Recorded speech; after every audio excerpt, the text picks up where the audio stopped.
Now to a story we've been all over for weeks, and tonight it looks like our reporting is getting some results. Earlier this month, NewsNation investigative correspondent Rich McHugh brought us a report that donations meant for victims of Maine's deadliest shooting wound up somehow in the bank accounts of 29 nonprofits with no connection to the shooting, prompting families to speak out. I guarantee you that these 29 nonprofits, the majority of them, did not help anyone from the mass shooting. Now those calling for justice are finally being answered. Rich McHugh has more on why one of the nonprofits has agreed to return all the money. Why would you give money to nonprofits that aren't even helping any of the survivors? It just doesn't make sense. In the wake of Maine's worst shooting, with 18 lives lost, Americans stepped in and donated $6.6 million. Amy Sussman lost her nephew Max in the shooting. A year later, she discovered that $1.9 million was diverted away from the victims into 29 different nonprofits. At least 9 of them focused on helping immigrants who were nowhere near the massacre. They raised money for nonprofits on the backs of 18 people who were murdered, 13 people who were shot, and 136 people who escaped their attempted murder.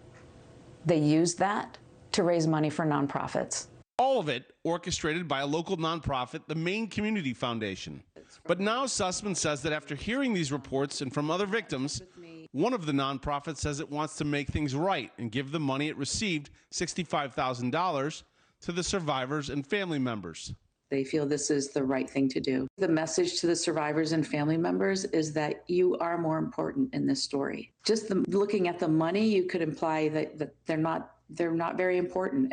And I'm glad that this message can be delivered to them, that you are the most important part of the story. We've heard from victims and survivors across the country who agree and say this happened for decades, including the recent tragedies in Buffalo and Orlando. My name is Tiara Parker, and I'm a survivor of the Pulse nightclub shooting. Any money being donated or raised to survivors from any community or any organization, nonprofit, or any businesses is intended for the survivors and the victims' families of the mass shooting. My name is Bob Weiss, and my daughter was killed in a mass shooting in California.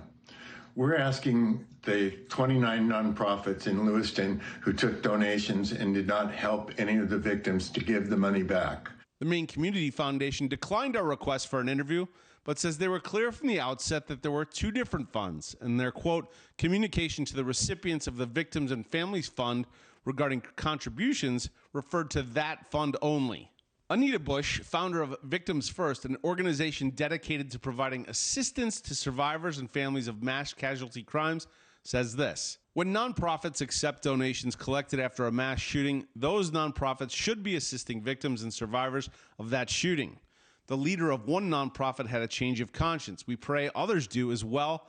The Maine Community Foundation has a chance to do the right thing here to ask if other nonprofits will do the same. My hope is that more of the nonprofits will follow in suit, and that the Maine Community Foundation might get the message that this is the right thing to do and that they could step up and do the right thing as well.